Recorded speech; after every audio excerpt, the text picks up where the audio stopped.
Hi welcome to village Siri cooking. ఈ ఛానల్ని ఆదరించిన ప్రతి ఒక్కరికి మా హృదయపూర్వక నమస్కారములు.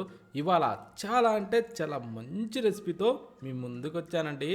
చాలా అంటే చాలా బాగుంది. అదేమిటంటే గోరు చిక్కుడుకాయతోని ఈ టైప్లో కర్రీ చేశానండి. మీరు అనుకుంటున్నారు కదా ఇది ఏమిట్రా నల్లగా ఉందని. కానీ ఈ టైపు టేస్ట్ కావాలి అంటే దానికి తగ్గ కృషి కూడా ఉండాలండి. ఇది మాత్రం సూపర్ అంటే సూపర్ టేస్టీగా ఉంటుందండి. ఇది ప్రతి ఒక్కరికి కూడా ఖచ్చితంగా నచ్చి తీరుతుందండి. ఇది చాలా అంటే చాలా బాగుంది. ఎవరైనా సరే దీన్ని చాలా ఈజీగా తయారు చేసుకోవచ్చండి. దాని గురించి ఎలా చేయాలంటే ముందుగా మనం ఇలా గోరు చిక్కుడుకాయలు తీసుకునేసి వాటిని శుభ్రంగా కడిగి ఆ తర్వాత ఈ టైప్లో ఇరిసి రెడీ చేసి పెట్టుకోవాలి. పెట్టిన తర్వాత ఇప్పుడు ఒక ప్రెషర్ కుక్కర్ తీసుకునేసి ఇప్పుడు కట్ చేసిన ఈ గోరు చిక్కుడుకాయలని అందులో వేసేసుకొని దాంట్లో 1 టేబుల్ స్పూన్ అయితే సాల్ట్ కూడా వేసుకోవాలి. వేసిన తర్వాత దానిలో 1 టేబుల్ స్పూన్ వచ్చేసి ఆయిల్ కూడా వేసుకుందాం. ఈ నూనె వేసిన తర్వాత ఇప్పుడు ఒక గ్లాస్ అయితే నీళ్లు పోసుకోవాలి. అంటే ఈ గోరు చిక్కుడుకాయలు మనం వేసాం కదా, అవి మునిగే మందం అయితే మనం నీళ్ళు అయితే కంపల్సరీ పోసుకునేసి ఇప్పుడు ఆ ప్రెషర్ కుక్కర్కి మూత పెట్టుకోవాలి.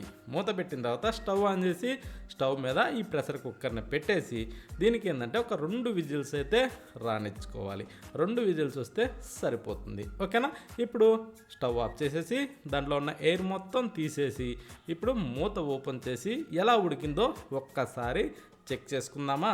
ఏంటంటే డౌటే లేదండి, 2 విజిల్స్ సరిపోతాయి. ఎందుకంటే మనకి 100కి 65-70% ఉడికితే సరిపోతుంది. మిగతాది కర్రీలో రెడీ అవుతుంది. ఓకేనా.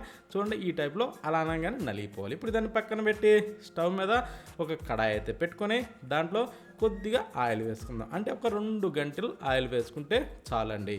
దాన్ని ఇప్పుడు కొంచెం వేడెక్కనిచ్చేసి 1 టేబుల్ స్పూన్ అయితే తాలింపు గింజలు వేసుకొని ఆ తర్వాత కట్ చేసిన ఉల్లిపాయలు ఒక 2 తీసుకునేసి చిన్నగా సన్నగా కట్ చేసి ఒక 4 పచ్చిమిరపకాయలు ఇలా మధ్యలోకి చీరి దాంట్లో వేసుకొని ఒక పిడికెడు కరివేపాకు కూడా వేసేసుకుందాం. అది మంచి వాసన వచ్చేది చూడండి. కరివేపాకు స్మెల్తోని టేస్ట్ కూడా చాలా బాగుంటుంది. ఓకేనా. ఇప్పుడు వీటిని మనం మంచి గోల్డెన్ బ్రౌన్ కలర్ వచ్చేంత వరకు వేగనిచ్చుకోవాలి.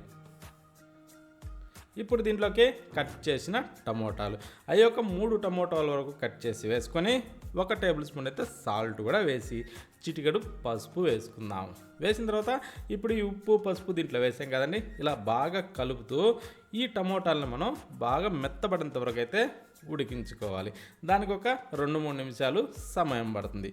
మూత పెట్టేసి ఒక 2-3 నిమిషాలు అలా ఉంచేసి మూత తీసేసి ఆ తర్వాత కొంచెం అడుగు పట్టుకోకుండా ఈ టైపు కాస్త కలుపుకోవాలండి. ఈ విధంగా కొంచెం కలిపిన తర్వాత లైట్గా ఒక కొద్దిసేపు అలా ఉడికించుకొని ఇప్పుడు మనం ఏం చేయాలంటే ఇందాక ఉడకబెట్టి రెడీ చేసి పెట్టుకున్న ఈ గోరు చిక్కుడుకాయ దబ్బలన్నింటినీ దాంట్లో వేసుకుందాం. కాకపోతే ఏంటంటే నీటితోని రాకుండా కొంచెం నీళ్లు లేకుండా ఈ దబ్బలన్నీ తీసి అందులో వేసుకోవాలి. వేసిన తర్వాత కాస్త కిందకి మీదకి తిరిగేసుకుంటూ ఒక 2-3 నిమిషాల పాటు ఏంటంటే వీటిని కొంచెం బాగా పీల్చుకొని ఇవ్వాలండి. అప్పుడే దీనికి ఏంటంటే మంచి రుచి వస్తుంది. ఈ గోరు చిక్కుడుకాయకి ఏంటంటే ఈ టైప్లో ఈ టమోటా ఆనియన్ దీంట్లో ఈ రసాన్ని బాగా పీల్చుకొని టేస్ట్ చాలా బాగుంటుంది. అందుకోసం అనేసి ఒక 2-3 నిమిషాల పాటు అలా బాగా పీల్చుకొని వచ్చి కొంచెం అడుగు పట్టుకోకుండా ఈ టైప్లో తిరగేసుకొని ఆ తర్వాత ఒక 2 టేబుల్ స్పూను కారం వేసుకుందాం. అది స్పైసీ తగ్గట్టుగా కొంచెం ఎక్కువ తక్కువ కావాలన్నా కూడా వేసుకోవచ్చు. కాకపోతే ఏంటంటే 2 టేబుల్ స్పూను సరిపోతుంది. అంటే ఇంట్లో చిన్న పిల్లల నుంచి పెద్దవాళ్ళ వరకు అందరికీ కరెక్ట్గా సరిపోయే విధంగా ఉంటుంది. అందుకోసం అనేసి ఆ టైప్ చేసుకుని ఇలా తిరిగేసుకుంటూ ఒక 2-3 నిమిషాల పాటు దీన్ని బాగా కలుపుకోవాలి. కలిపిన తర్వాత ఇప్పుడు దీంట్లోకి మనం ఒక 4-5 టేబుల్ స్పూను చింతాకు పొడి వేసుకుందామండి. ఈ చింతాకు పొడిని ఏంటంటే మనం ముందుగా రెడీ చేసి పెట్టుకోవాలి. ముందు ముదురు బారిన చింతాకు తీసుకునేసి దాన్ని శుభ్రంగా కడిగి ఎండలో ఎండబెట్టి ఆ తర్వాత దాన్ని గ్రైండ్ చేసి నీళ్లు తగలకుండా దీన్ని ఫ్రెష్గా రెడీ చేసి పెట్టుకోవాలి. అలా రెడీ చేసి పెట్టుకుంటే దాదాపు సంవత్సరం పాటు ఉంటుంది. ఓకేనా, నిలవ ఉంటుంది. ఇప్పుడు దీన్ని మనం దీంట్లో వేసి ఇలా బాగా తిరగేసుకోవాలి. తిరగేసిన తర్వాత కొంచెం గట్టిగా అనిపిస్తే లైట్గా కొద్దిగా నీళ్లు పోసుకోవాలి ఈ కూరలో. ఓకేనా. కొద్దిగా అంటే సగం టీ గ్లాసు నీళ్లు పోసి కాస్త ఇలా తిరగేసుకుంటూ దీన్ని ఒక 2-3 నిమిషాల పాటు ఈ పొడిని బాగా వేగనివ్వాలి. అప్పుడే దీనికి మంచి రుచి వస్తుందండి. ఓకేనా. ఇంటి ఏంటంటే మంచి కమ్మటి వాసన వస్తుంది. ఆ టైపు వచ్చేంత వరకు ఒక 2-3 నిమిషాల పాటు దీన్ని ఇలా వేగనిచ్చి ఆ తర్వాత మనకి కాస్త గ్రేవీగా ఉండాలి కాబట్టి ఒక గ్లాసు నీళ్లు పోసుకోవాలి. ఓకేనా. నీళ్లు పోసిన తర్వాత దీన్ని కాస్త అలా తిరగేసుకుందాం. ఈ టైపు దీన్ని బాగా కలిపిన తర్వాత రుచికి సరిపడా సాల్ట్ వేసుకోవాలి. సాల్ట్ వేసుకునేసి దీన్ని కొంచెం బాగా మిక్స్ చేసి మూత పెట్టి దీన్ని ఒక 4 నుంచి 6 నిమిషాల సేపు అయితే బాగా ఇలా తుకతుక అంటూ ఉడికించుకోవాలి. కాకపోతే ఏంటంటే మధ్యలో అడుగు పట్టుకోకుండా ఒక్కొక్కసారి అలా కలుపుకుంటూ ఉండాలి. ఎందుకంటే ఇది పొడి కాబట్టి మనం మూత పెట్టి ఉడికించేటప్పుడు అడుగున అతుక్కుంటుంది. అందుకోసం అనేసి మధ్యలో కూడా మూత తీసి అలా కలుపుకుంటూ బాగా ఉడికించుకొని ఆ తర్వాత మీదకించి కొత్తిమీరని శుభ్రంగా కడిగి ఇరిసి దాని మీద చల్లేసుకోవాలి. చల్లేసిన తర్వాత ఇక ఒక్కసారి ఆఖరణ కలుపుకునేసి టేస్ట్ చూసి ఉప్పు సాల్ట్ ఇవన్నీ సరిపోయినాయి లేదని చెక్ చేసుకుని స్టవ్ ఆఫ్ చేసుకోవడమే. ఇంతేనండి. చాలా అంటే చాలా ఈజీ అండి. ఈ విధంగా చేసి చూడండి. టేస్ట్ మాత్రం సూపర్ అండి.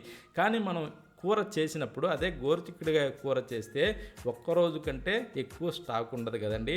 ఈ చింతాకు పొడి వేసి కానీ చేశారంటే 2 రోజులు ఖచ్చితం ఉంటుందండి. ఫ్రిడ్జ్లో పెట్టే అవసరమే లేదు. 2 రోజులు మాత్రం ఖచ్చితంగా స్టాక్ ఉంటుంది ఈ టైప్లో మనం చేస్తే. కానీ ఈ విధంగా చేస్తే చిన్న పిల్లల దగ్గర నుంచి పెద్దవాళ్ళ వరకు ప్రతి ఒక్కరు చాలా ఇష్టంగా తింటారండి. ప్రతి దానిలో కూడా టేస్ట్ చాలా అంటే చాలా బాగుంటుంది. ప్రతి ఒక్కరు ఖచ్చితంగా ఈ టైప్లో ట్రై చేయండి. రుచి మాత్రం చాలా అంటే చాలా బాగుందండి. అందుకోసమనే మీ అందరికీ షేర్ చేశా. ఓకేనా.